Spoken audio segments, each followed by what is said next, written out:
At my brother's graduation, I watched him stand on stage and thank everyone who believed in me when no one else did. I had been paying his rent for 2 years.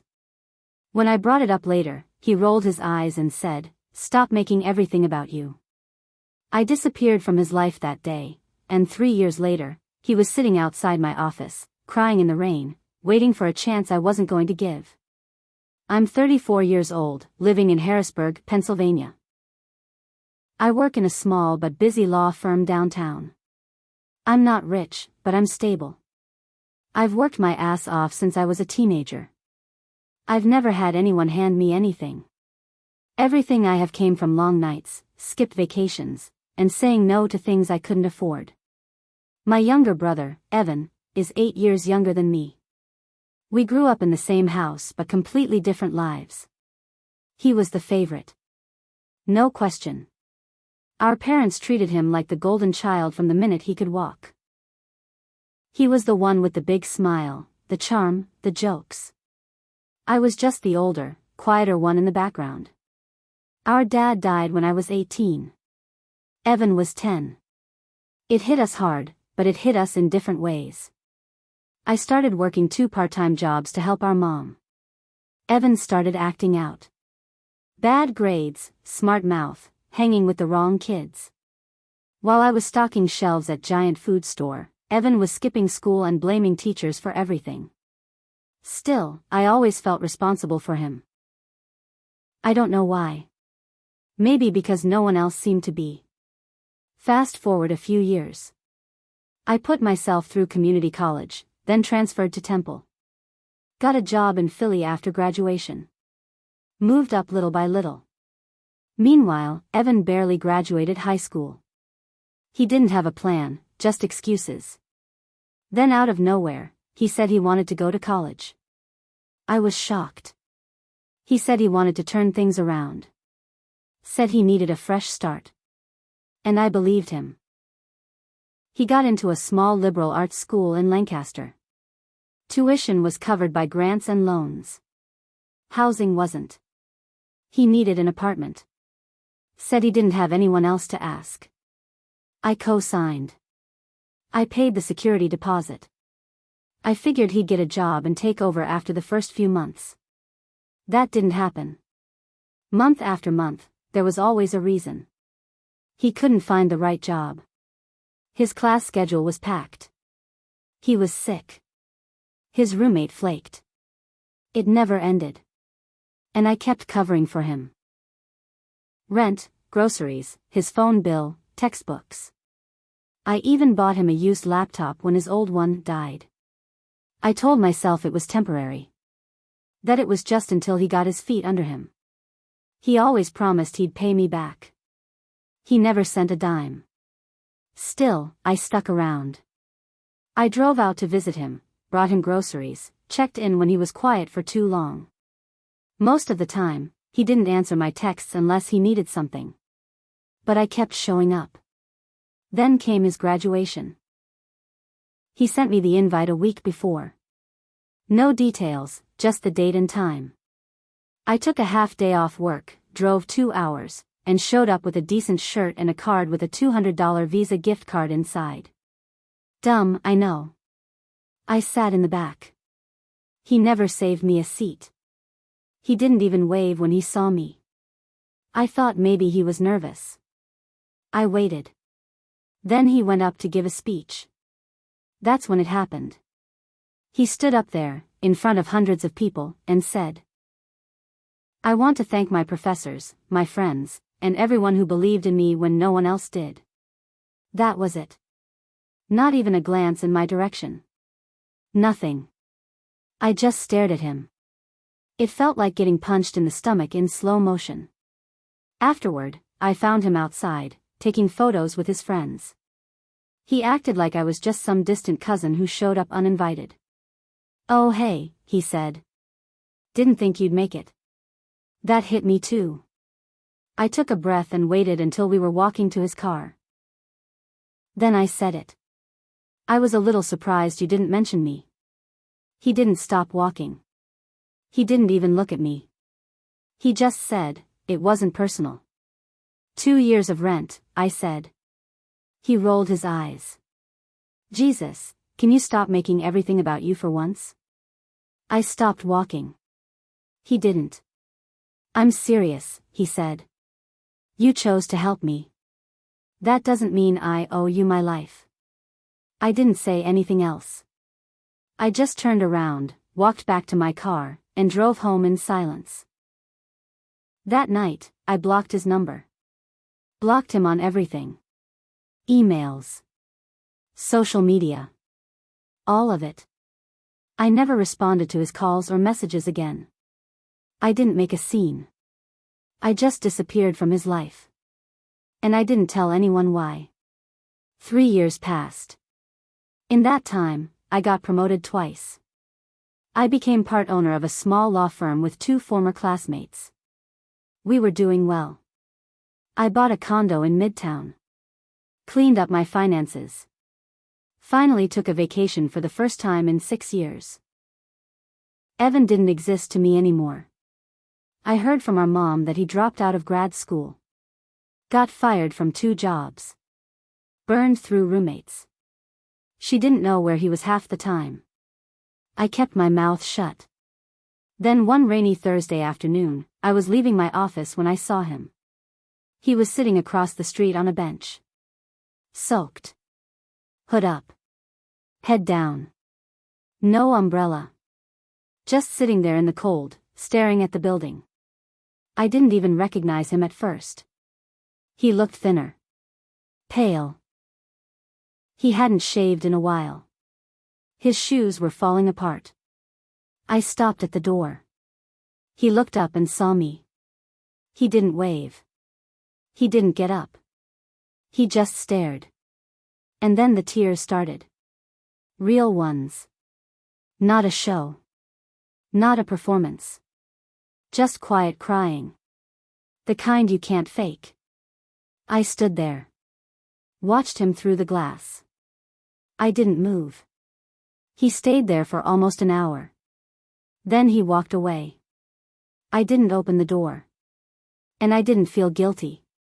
But that wasn't the end. It was just the start of what came next. I figured that was it. He showed up once, cried in the rain, and left. Maybe that was his way of making peace. Or maybe he just hit rock bottom and had nowhere else to go. Either way, I wasn't going to open the door. I wasn't going to hand him a second chance just because he looked sad. A week passed. Then 2. Then one morning, I walked into the office and found him sitting in the lobby. Dry this time. Clean shirt. Still thinner than I remembered, but he looked more put together than he did on that bench. My assistant, Claire, leaned over and whispered, "He says he's your brother. Should I call security?" I shook my head. No. I'll handle it. I walked over. He stood up fast, like a kid waiting to explain himself. He looked like he hadn't slept. "I just need 5 minutes," he said. "Please." I didn't say yes. I just turned and walked into the conference room. If he wanted 5 minutes, fine. He could have 5. Nothing more. He followed me in and sat across from me like a client who knew the odds were bad. He started talking fast. "I know I screwed up. I know I messed everything up with you. I was young and stupid and, 3 years, I said. You had 3 years to reach out with something real. Not excuses. Not guilt trips. A real apology. You waited until you had nothing left." "I tried," he said. "You blocked me. You could have mailed a letter with an apology and a check for $20. You didn't." He went quiet. Then he said, "I lost my job. I got evicted. I've been staying in my car." I didn't say anything. He leaned forward. "I'm not asking for money. I need a job. Any job. I saw the posting. Your firm's looking for a clerk." I stared at him.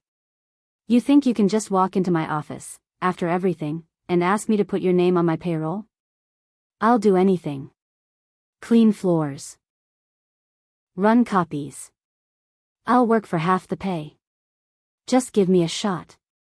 No, his mouth opened, then closed. I stood up. This is a place where people trust each other. You had my trust, Evan. You pissed all over it. And you did it publicly. You let me sit at your graduation like a stranger. And then when I brought it up, you made me feel like I was the one being dramatic. I was wrong, he said. His voice cracked a little. I see that now. That's great. But you don't get to hit reset just because you're desperate.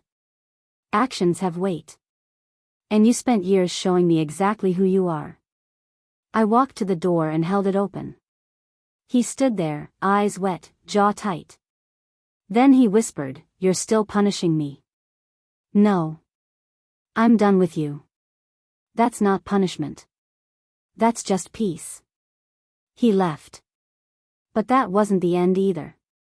A week later, I got a call from my mom. I heard you saw Evan, she said. He's not doing well. I know. He said you humiliated him. I laughed. You want to talk about humiliation? You're his brother. Family's supposed to forgive. I'm not a doormat. I helped him for years, Mom. He erased me from his life in front of hundreds of people. I don't owe him anything now. She went quiet. Then she said something that pissed me off more than anything I'd heard in years. You've always held a grudge. That was it. That was the line. I hung up. But it stayed with me. That night, I couldn't sleep. So I started digging. Not for revenge. At first, just curiosity. I looked up Evan online. No Facebook. No LinkedIn. But I found something else, an old GoFundMe he started 6 months earlier. The goal was $10,000. The title, "Help Me Rebuild After an Abusive Family Cut Me Off." My jaw clenched. I read every line. Lies. All of it. He painted himself as this poor, mistreated kid who got left behind by selfish family. He said I abandoned him after gaslighting him for years. And he had the nerve to say I used money to control him. People donated. Over $3,000 raised. All built on lies. That was the moment I stopped feeling conflicted. I wasn't just cutting him off anymore. I was going to expose him. But I wasn't going to yell or threaten or fight. I was going to be smart. I was going to let him destroy himself, and I was going to make sure he had no way to blame me when he did. To do that, I had to find out just how far the damage went. And what I found next turned everything upside down. I screenshotted everything, his GoFundMe, the fake story, the donor list. Then I started looking deeper. Some of the donors had left comments. Stay strong. Your brother sounds toxic. Proud of you for getting away. One caught my eye, we're behind you, always. J&M. J&M. Our cousins. Jenny and Mark. They lived out in Pittsburgh. We weren't close, but we saw them at holidays growing up. The kind of family that disappears for 5 years, then shows up at a funeral with casseroles and hugs like nothing ever happened. I hadn't spoken to them since Dad's memorial. So imagine my surprise when I called Jenny the next morning and she picked up like we were best friends. Hey. Long time. Everything okay? Not really, I said. Just wanted to ask if you've talked to Evan recently. Oh, yeah, she said, drawing the word out. He's staying with us for now. Just until he finds something steady. I felt my jaw lock. He told you why he needed a place? There was a long pause. He said you cut him off. That it got toxic. That you, kind of manipulated him with money. I didn't even blink. Did he tell you I paid his rent for 2 years?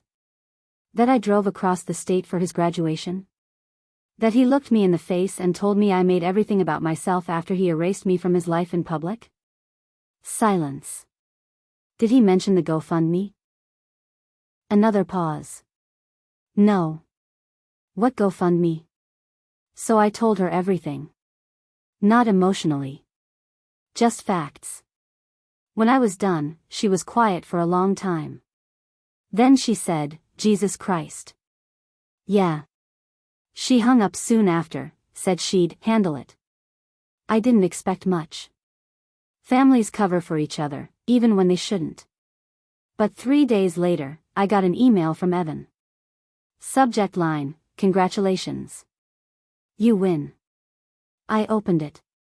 It was a mess of blame, insults, and sob stories. He said I ruined his support system. Said I turned our family against him. Said I always wanted him to fail. Then came the kicker, I was offered a freelance writing gig. It was going to be about surviving toxic family. It's gone now. They pulled out. You poisoned everything. That's when I realized what he'd really been doing all this time. He hadn't just been lying to our cousins. He'd been building a brand. Posting online about surviving abuse, about escaping controlling relatives, about being a self-made man who broke free. He had followers. Small numbers, but still. People reposted his quotes, tagged him in trauma threads, treated him like a survivor. He was building an image, using my name as the villain. And now it was crumbling. Because I told one person the truth. That's all it took. He had built this whole thing like a house of cards, and I'd pulled the wrong one. But I wasn't done. I called my friend Tara, who works in fraud detection for a credit union. I asked her a question, just a hypothetical. What would happen if someone took money through GoFundMe under false pretenses? She told me, if donors reported it and said they were misled, it could be considered wire fraud. Especially if the story was provably false. So I reached out to 3 donors I found in the comments. I sent them screenshots. Proof of the lies. All 3 responded. 2 said they reported the fundraiser. The 3rd? She said she knew someone who worked at GoFundMe. A week later, the campaign was taken down. He lost the money. All of it. And now there was a paper trail. One that made it very clear he'd scammed people with fake abuse stories. He showed up at my office again the next week. I didn't let him in. He screamed through the glass door. Told me I was evil. That I destroyed his life. I didn't answer. Claire called security. He left before they showed up. But not before punching the mailbox and hurting his hand. Still not the end. Because Evan wasn't the only one who'd bought into his lies. There were other people in my life, friends, extended family, even old coworkers, who'd quietly drifted away during those 3 years. Who heard his version first. And now? Now some of them were starting to reach out. But I wasn't ready to forgive them either. Because the next twist? I found out someone had helped him write the GoFundMe story. Someone who used to be close to me. Someone I had trusted with everything. The person who helped Evan write that GoFundMe? Her name was Natalie. She used to be my friend. We went to college together. Same major. Same internship. We were close, late night calls, job hunting together, even shared an apartment for 2 years after school. I helped her get her first job at my old firm. She even knew Evan. Used to joke about how reckless he was. I hadn't talked to her in a while. She moved to DC a couple years ago. Said she needed space from the Harrisburg bubble. No hard feelings, or so I thought. Then one night, I got a message from someone named Lisa. She didn't know me personally but had been one of Evan's online followers. She saw that I posted a correction on one of Evan's old posts. She said she had something I might want to see. It was a screenshot of Evan's GoFundMe draft in a Google Doc. With 2 names in the revision history, Evan and Natalie. My stomach dropped. Lisa had been part of an old writing group that Evan tried to join. When she noticed him lifting pieces of other people's trauma posts, she got suspicious. She checked the metadata on the doc he shared for his GoFundMe. That's how she found Natalie's edits. She helped him build it. I confronted her. I called her and said, "How long have you been helping him lie about me?" She didn't even pretend to be confused. "I just wanted to help him tell his story," she said flatly. "It's not all lies. You're not exactly innocent." "What the hell are you talking about?" "You always made Evan feel small," she said. "You lorded money over him. You acted like you owned him. I paid his rent so he wouldn't drop out of school. You think I did that to control him? You never made it easy. You wanted to be the savior. Admit it." That was it. I hung up. But I wasn't done with her. She worked at a consulting firm now.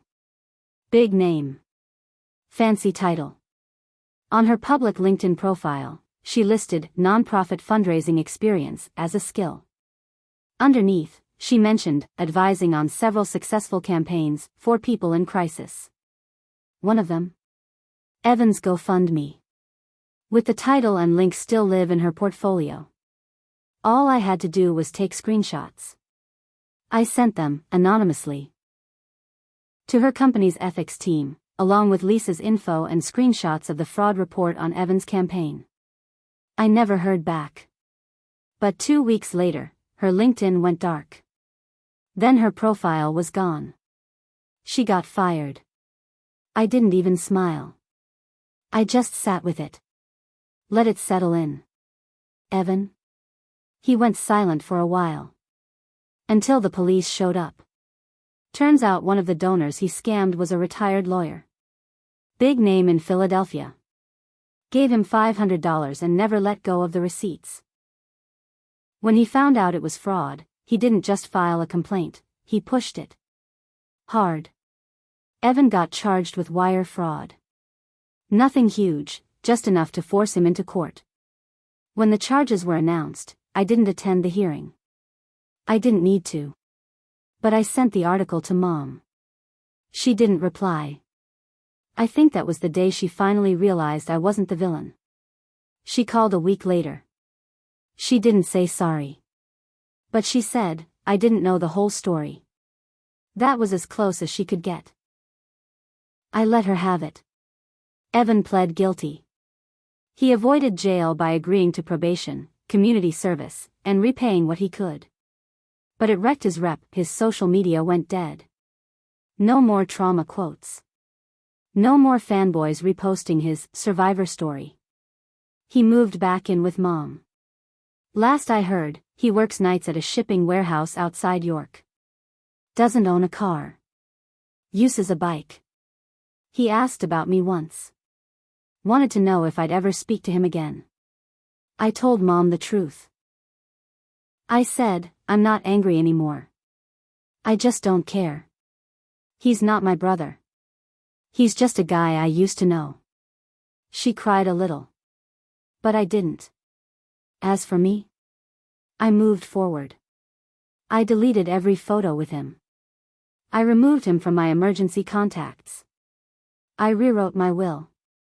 I made peace with what happened. But I also made a promise, next time someone asks me for help, I'll still give it, but I'll never do it blindly. I'll never assume family means loyalty. And I'll never forget the day I watched him cry in the rain, waiting for me to open a door that was never his again. That was the day I got my power back. And I never lost it again.